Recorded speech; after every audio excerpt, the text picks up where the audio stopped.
Estamos de regreso esta es la mañana con Dari, son las 8:24 minutos y en este momento recibimos de manera muy oportuna a Juan Valdés, director del Observatorio Educativo de ADP.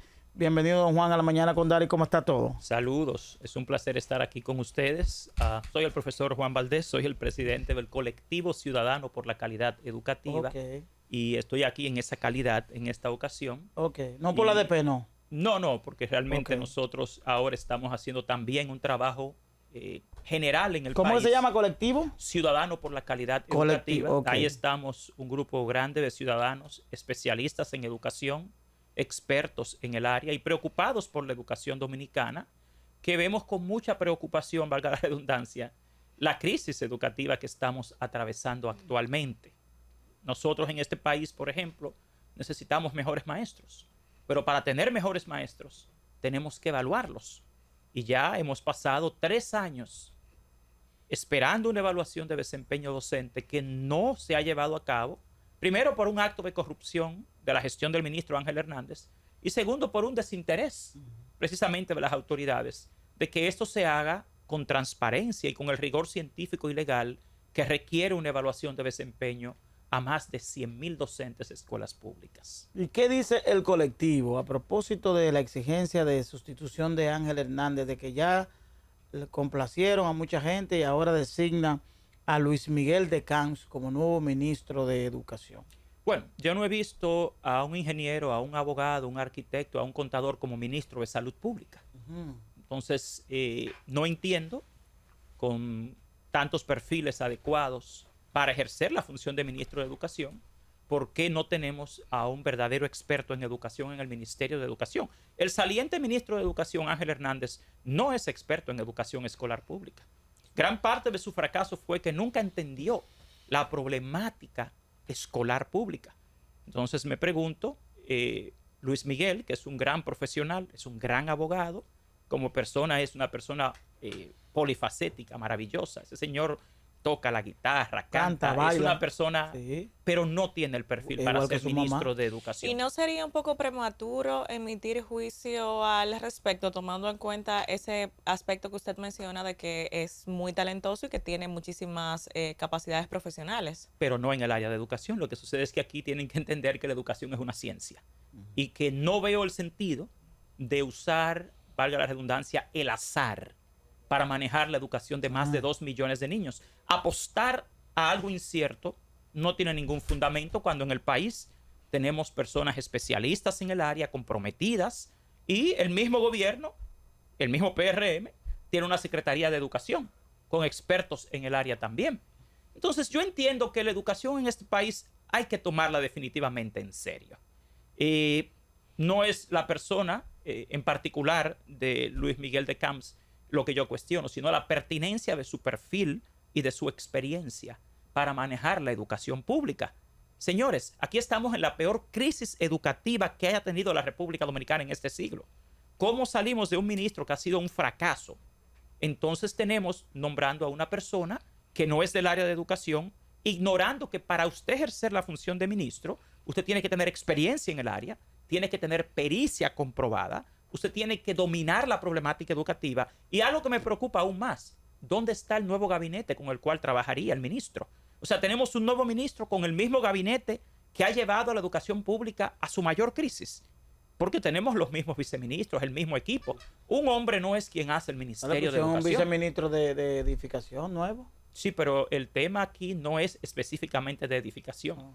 Las edificaciones son uno de los grandes problemas que tenemos, porque al día de hoy tenemos un déficit de más de 7,000 aulas. Pero no es el director de edificación quien decide si se construye o no.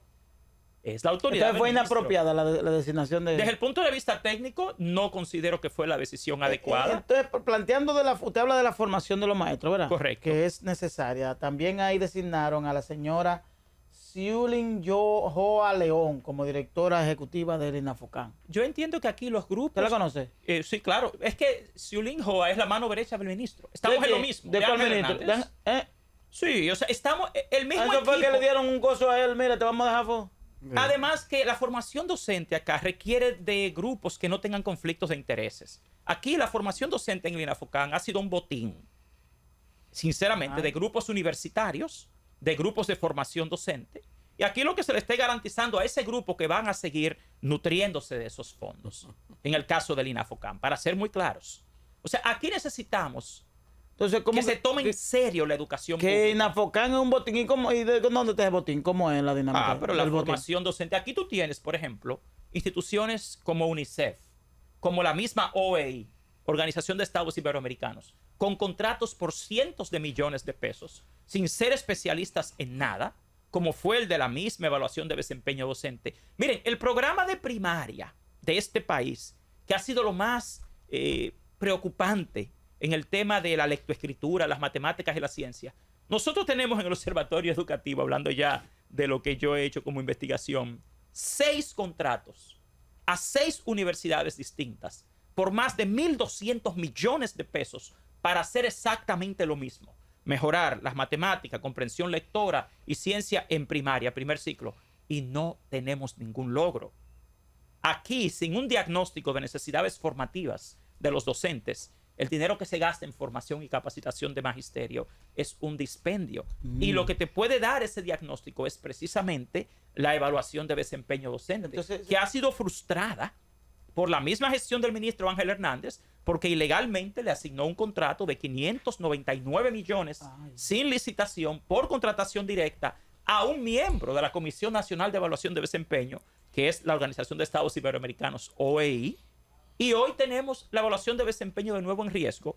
Y después que hacen esto, que se declaran incompetentes para ellos poder hacer el sistema instrumental y la plataforma digital que se requiere para procesar la evaluación a los docentes, ahora dicen de repente que lo van a hacer ellos mismos, sin tener un personal capacitado para esto, sin tener experiencia en esto, poniendo en riesgo la evaluación de más de 120,000 docentes y llevando a la opinión pública a un distractor, que es decir, que los docentes quieren que les rebajen la puntuación de 70 a 60, algo que es totalmente falso, porque aquí lo que determina la evaluación de desempeño y el sistema de calificación son los estándares profesionales y del desempeño para la certificación y desarrollo de la carrera docente, que tienen una escala que va desde el 60% del cumplimiento con los estándares hasta el 100%. En diciembre del año pasado se anunció el Plan Horizonte 2034. Ustedes fueron consultados y tomando en cuenta las deficiencias en el sistema educativo del país que ustedes están mencionando, ¿cuáles entiende usted que serían impactadas con este plan? Bueno, yo te puedo decir que ese plan hizo muy buen diagnóstico del fracaso que han generado en el sistema educativo. Usted lee el Plan Horizonte 2034 y ahí está la admisión del fracaso de la actual gestión del Ministerio de Educación. Porque ellos hablan de la formación docente, de fortalecer el sistema en términos de infraestructura, en términos también de currículum escolar. ¿No sería una oportunidad para ver cambios reales de acuerdo a las deficiencias que ustedes están mencionando? En 1992, yo era el coordinador general de la Facultad de Idiomas en la Universidad APEC, de la Escuela de Idiomas. Y yo participé en el Plan Decenal de Educación hace 33 años. Un diagnóstico muy preciso. Al final pasaron 30 años y no han logrado nada. ¿Por qué? Porque las soluciones educativas tienen 3 etapas. Tienen el diagnóstico, la ejecución y la evaluación. Aquí todos sabemos que la educación está en colapso. Ese diagnóstico que ellos han hecho sí es correcto. Ahí es una admisión de que la educación dominicana ha llegado a su peor momento. Lo que no presenta ese Plan Horizonte 2034 es una ruta coherente de ejecución para poder resolver esos problemas. Aquí todos sabemos cuáles son los problemas de educación. El problema es que aquí hemos tenido un grupo de incompetentes dirigiendo la educación dominicana. Y le llamo incompetentes por lo siguiente. Una competencia es saber, saber hacer, saber ser y saber compartir. Saber llevarse con los demás. Nunca han podido lograr tal cosa. Por ejemplo, ¿qué tenemos en matemáticas? ¿Por qué los niños de este país en 6º grado, en 3er grado, no son capaces de leer un texto simple ni redactar? ¿Qué ha hecho, por ejemplo, la gestión de Ángel Hernández? Contratar a UNICEF, casi 800 millones de pesos, en un contrato grado a grado sin licitación, a una institución que no es especialista en lectoescritura. UNICEF hace un muy buen trabajo de protección de los niños, pero UNICEF nunca ha sido especialista acá en matemáticas, comprensión lectora, pedagogía ni didáctica. Lo mismo pasa con la OEI, una institución que tiene 1.514 millones en los pasados 4 años para hacer de todo, hasta comprar un edificio en nombre del Ministerio de Educación. Entonces, aquí todos nosotros sabemos lo que hay que hacer en ¿Y hay educación. Pero no informes hay de esas contrataciones? Nosotros lo hemos presentado y te lo puedo enviar todos, entregados a nosotros por la Dirección General de Compras y Contrataciones Públicas, por la Contraloría General de la República y a través de la ley. Nosotros tuvimos que llevar al Ministerio de Educación 100 demandas a los tribunales reclamando entrega de información pública para luego poder descubrir todo esto. Entonces aquí todo el mundo sabe lo que hay que hacer. Yo creo que este gobierno, el presidente de la República, tiene un reto y es tomar la educación pública en serio. Y eso se hace con los hechos, no con las palabras. Aquí nosotros tenemos ahora mismo una crisis educativa que requiere de gente comprometida, competente y experta en educación. No es con propaganda ni publicidad en los medios que usted resuelve la problemática educativa, porque lo peor de esto, señores, es que quienes vamos a las escuelas públicas día a día, vemos el colapso. Quienes lo viven son los niños, son las familias, son los maestros, que a veces esperan tanto de los maestros, pero les dan muy poco. Yo quería hacer una comparación. Si aquí los funcionarios dan contrato directo, grado a grado, entonces, ¿hay algunos presos? No. Y Entonces, ¿para oiga, qué? denunciados y Bueno, con pregunto. evidencias. Te pregunto entonces, ¿tiene que haber algún preso? El que contrató y el contratante. Porque aquí, el problema es que aquí decimos y hablamos, pero no se ejecuta nada de las penalidades para que no lo sigan haciendo. Si yo lo hice en educación y di un contrato de 800 millones y no me pasó nada, entonces bueno, si no le pasó nada a Luis José González Sánchez, entonces a Dari Terrero, bueno, no, yo lo puedo hacer también. Porque es que este es un mal que viene no sé de dónde. Esa es una. La otra que quiero decir, ¿cómo usted compara también a la designación de un cómico o de un cuentista, no sé cómo llamarle a Robertico? No, un profesional de la comunicación. Él no Un ejerce- profesional de la comunicación. No, porque Juan Bosch era cuentista y no pasaba nada. No, pero es profesional de la comunicación. Continúa. Pues te pregunto, entonces no hace esa labor también. Pero continúe, para que Ok. la pregunta, sí. Ok. ¿Cómo nombran a una persona en cultura? Yo en creo cultura. en la ley de Dios función pública 4108, que te explica que aquí una persona para ejercer una función pública tiene que tener un perfil. Entonces, tú no le puedes pedir a un niño, a un maestro, a un ciudadano que cumpla la ley, que pague impuestos, si tú no eres capaz ni siquiera de cumplir la misma ley de función pública que te Claro. requiere, que tú tienes que tener un perfil para ejercer una función pública. Entonces, no entiendo algo. Te dicen que el problema de la educación es la politización, pero las decisiones sobre educación la han tomado con carácter político, porque no es técnico ni es académico. Eso fue una decisión política. Entonces, ¿quién es que está politizando la educación? Son los docentes, son las escuelas. Y eso es Señores, nuevo. miren, este país, aquí tenemos ya, y yo como presidente del colectivo ciudadano por la calidad educativa, hago un llamado a todo el pueblo dominicano. Y le quiero decir algo, es una sola vida. El ser humano no tiene más que una vida.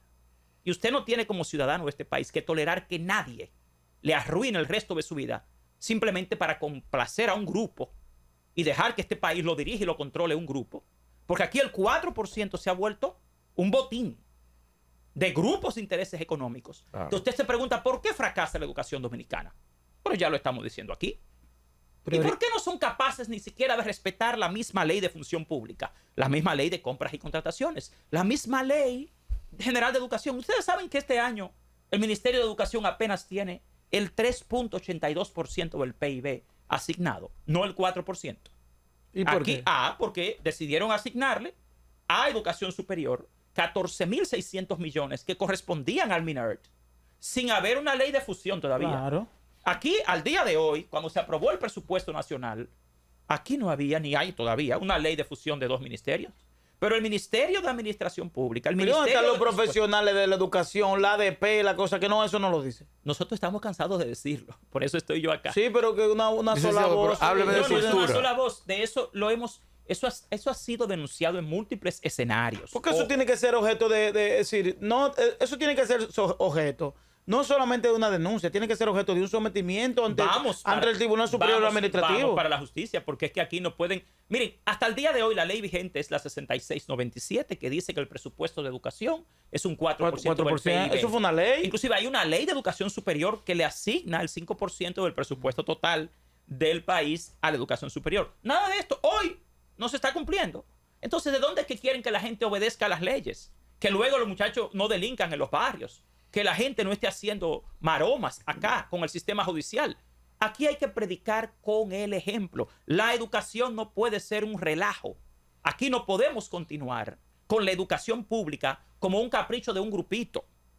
Señores, quienes están sufriendo y quienes van a sufrir esto son los niños pobres. Son más de 2 millones de niños que van a las escuelas públicas dominicanas. Entonces, si tú me dijeras, bueno, es que tenemos un nuevo ministro, que es muy bueno en gestión pública, que viene con un gabinete experto, yo te diría, bueno, vamos a ver. Pero ¿cómo tú me traes un nuevo ministro que no es experto en educación con el mismo gabinete que llevó al fracaso a la pasada gestión? Pero entonces es que yo no entiendo todavía. Vamos a ver, vamos a esperar si es que el nuevo ministro va a tener un gabinete distinto y a ver quiénes son, porque nosotros como ciudadanos tenemos el derecho de exigir que nuestros funcionarios tengan las competencias necesarias y que hagan bien su trabajo. Porque no es un favor que nos están haciendo con esto, es un derecho constitucional. Licenciado, pues dígame algo de cultura, no me contestó la llave. Te estoy diciendo, es que es lo mismo, tú tienes... Le pregunté a usted que cómo entonces cultura no se liga con educación, porque el anterior no hizo nada. Son dos cosas diferentes. No, Está son bien, pero distintas. ¿qué aporta? Él tiene toda la razón. ¿Qué porque aporta? realmente Tiene que aportar. Tiene razón, pero poca. Bueno, en el tema cultural, de que la educación y cultura deben ir de la mano, porque el enfoque Sí, que pero lo tenemos dividieron, es ya sociocultural. eso lo quitan. Ya lo quitaron. Usted Es que- tiene una estadística ahí, licenciado. Sí, te estoy hablando pero aquí- antes de la estadística, yo quiero... ¿Ustedes han evaluado el tema del TRAE, del transporte escolar? El transporte escolar es un fiasco. Porque usted sabe que hay una denuncia de que hay una de las empresas que presta servicio de transporte que está en uno de los procesos, ¿verdad? Que al mismo tiempo las guaguas que eran de un corredor, que fueron compradas conforme al Y fideicomiso exonerada. Fimovit, están siendo utilizadas para el TRAE. Mira, Y nadie dice nada, ellos no se hablan de eso. es que el transporte escolar no tiene sentido. O sea, el gasto del transporte escolar es una sin razón porque, por lo siguiente, aquí tú tienes al año en operación y mantenimiento más de 5.000 millones de pesos para transportar menos de 130.000 niños, donde hay 2.2 millones de estudiantes. Es mejor pagar solo el Entonces, pasaje. transporte, bueno, yo le he dicho que lo mejor... ¿Cuánto corre el pasaje? Ida y Es vuelta. mejor que se lo den a la gente. No, mira que Claro. nosotros Pero lo hicimos- van a transportar motores y Vamos cosas. a ver, No nosotros hicimos un estudio que reveló que dándole a los estudiantes una tarjeta de transporte o un ticket, saldría No. la mitad del costo no del lo que es hacen. ahora. Y tú eliminas los costos Porque de la mantenimiento. mafia, es la ¿Qué mafia. sentido tiene usted en la zona urbana proveer servicio de transporte? Y en la zona rural, señores, es que Nada. primero, mire, en la Pero zona hay urbana, en las zonas rurales, la hay mayor parte, transporte. el pero eso- 90%, no, pero- ¿verdad? Sí, Muy poco. en Villa Altagracia Pero Villa hay. Altagracia- Villa Altagracia no es pueblo. rural. Villa Altagracia no es rural. Bueno, Pues pero Villa es Altagracia- pueblo por No, no Villa decir Altagracia de la capital ya. ciudad. O Villa sea, Altagracia sí. no es rural. Cuando usted No, refiere no, rural rural. es Pero, Mira a lo que yo me refiero. el contexto rural. El parque vehicular más grande de este país está en la zona urbana, primero. Segundo, tú no puedes tener transporte de lujo para llevar a los niños a escuelas de miseria, donde no hay agua, Eso hay que donde quitarlo, no hay buen señor, eso hay mobiliario, que no hay buena eliminarlo. ventilación, no hay buenos Esa agua medios hay que de eliminar, para darle una serviciar, tarjeta, como dice no hay él. buena yo no estoy de infraestructura. acuerdo con que se quite, es Los una buena muchachos- No, no es que iniciativa. se quite. ¿Qué es más importante? ¿Los libros de texto o el transporte escolar? Ambas cosas. Lo que No. se debe es fortalecer los libros de textos, Lo que el pasa es que tú tienes un aprendizaje. presupuesto. Mira lo que pasó aquí para De un ponerte- 4% Mira, yo que tengo está un cuadro aquí. sobrando. Yo tengo un cuadro que te dice que aquí se duplicó el gasto en transporte escolar y se disminuyó en más de un 60%. ¿El gasto en qué? En equipo e instrumentos científicos para las Oye, esa escuelas, vaina. en mobiliario escolar, en equipos de defensa y seguridad escolar. Señores, lo que pasa Se es priorizó el es tema. bueno que los niños tengan transporte, pero no puede ser una prioridad en escuelas No, donde no claro. hay ni agua. Claro. O sea, Y no una estamos pregunta, hablando Ni baño, señor no hay Valdés, nada. ¿usted No. tiene información de cuál es el porcentaje que está quedando del 4% que está destinado? Mira, la subejecución presupuestaria en el año 2, eso se llama subejecución. La subejecución presupuestaria en 2023 fue de 23.000 millones y el año pasado fue de 6.000 millones sin ejecutar. ¿Qué es lo que te quiero decir? Pero con ese dinero se puede trabajar en fortalecer No, lo lo que otro. pasa es que el país- ministerio en- tiene un plan anual de compras y un plan operativo Ah, anual en joder. partidas que no se ejecutaron. ¿Y dónde que está se la debieron comisión? ejecutar. La comisión Y del por eso es 10%, que ¿dónde es una está? miseria en este país. Pero ¿y ese dinero que le ponen a las escuelas que es para... No, esos son pesitos, viejo. No, lo que pasa Por es que estudiante, los ¿verdad? niños Que son ponen 500 pesos, Son ¿verdad? 500, Juan. Mira, sí, es mucho dinero. Sí, mucho dinero. Pero Son- ¿qué pasa? Tienen una estructura operativa que hace imposible su ejecución. Ajá, por ejemplo. Y entonces ¿cómo no así? hay Porque tú tienes, por ejemplo, en las escuelas públicas debería haber un administrador y un contador según el manual operativo del Ajá. centro educativo público. Cuando tú solo tienes un director que tiene que hacer la gestión de compra, Ajá. que tiene que discriminar con el distrito educativo, con la regional educativa su uso, eso se hace imposible quién- en términos burocráticos. ¿Y quién debe pagar el Ministerio de Educación? ¿El No, eso contador y el- es descentralizado, son fondos de descentralización. Pero ¿eso lo contrata la escuela o lo contrata el Ministerio No, de es Educación? la escuela para cuestiones menores, pero la estructura en que está montado, en términos burocráticos, Ese hace muy director- difícil su esa ejecución. compra no pasan a compra y contratación. Son compras menores. Ok. Son Claro. gastos menores. Ok. Hay un Claro. umbral de más de 6 millones para poder hacerlo. Ok. Bien. Gracias, Juan. ¿Cómo no? Feliz día. Wow. Son muchos, Dios mío. O sea que si gastan 300,000, eso es compra menor. Sí. Gracias, Juan Eso, Valdés. eso se maneja, es Colectivo un amarre. ciudadano, Claro. Por la calidad educativa. Eso no es colectivo ciudadano por la calidad educativa. Esos son Juan eslabones Valdés que están llenos de va a ladrones. dar seguimiento de este, del va a dar otro. seguimiento a la designación de Luis Miguel de Can como ministro de Educación. Vamos a la pausa y volvemos en breve. Hasta la mañana con Dari.